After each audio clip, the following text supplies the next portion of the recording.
everyone, welcome to the second episode of BBall Pro Insider. We're a predictions program, meaning that we're going to talk about who will move up, who will move down, why, identifying key players and the key roles they play on those teams. Also, unfortunately, have to talk about key injuries sometimes, and then finally coaching strategies. This is a commentary on matchups especially, so we'll be covering matchups that happened yesterday and today.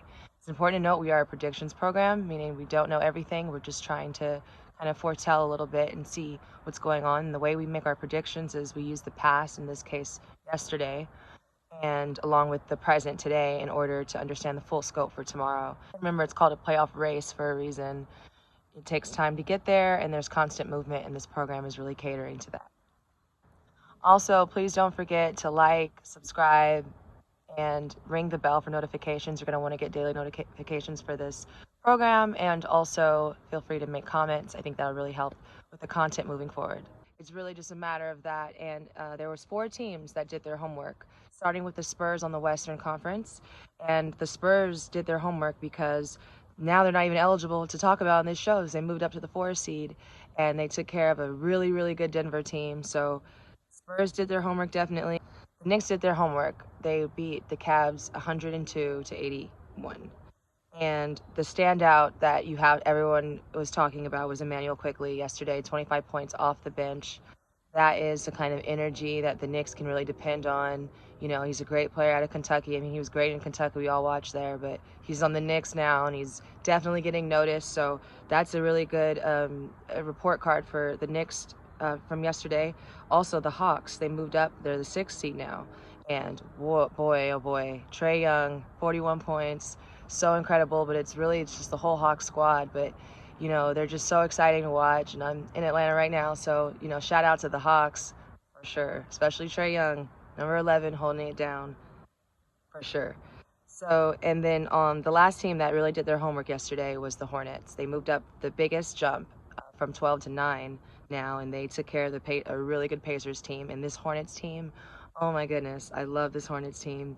They're as fast as the Atlanta Hawks are. The Hornets are passing. They're just like, and I think that they had a lot of balanced scoring. That was really good to see. And now the Pacers are now on the bubble conversation as they go from 3 to 5, and then the Hornets moved up from 12 to 9, like I said.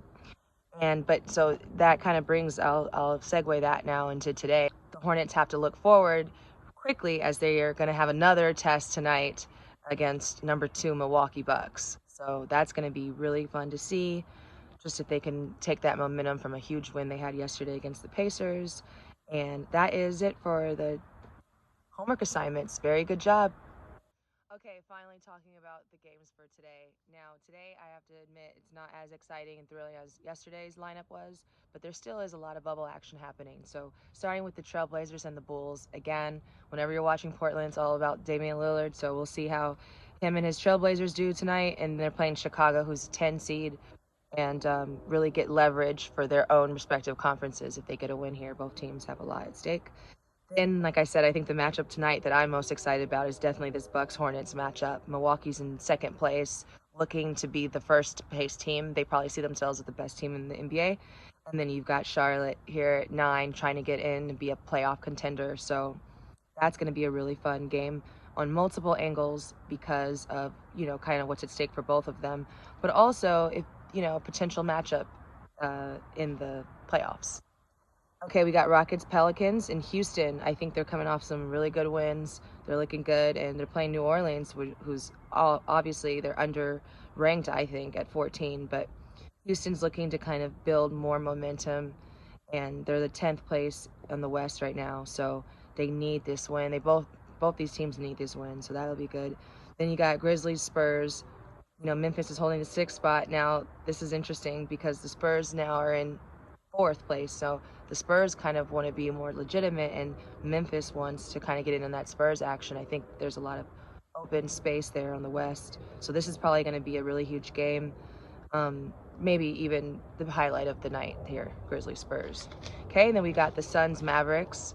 I think this is, Phoenix is in 7th place, Dallas is in 13. Dallas kind of took a hard hit yesterday, so I think that, Phoenix, this is going to be a good test for them to see, who they are. They need some identity. And then finally, the Pistons Warriors. Golden State's at 9th place. You know, Golden State's just Golden State, and they're always going to have, you know, an identity of who they are as a team. So Detroit, they're 14. We'll see how the Warriors do and see if they can stay in the mix. Thank you for watching B-Ball Pro Insider, and make sure you come catch me tomorrow.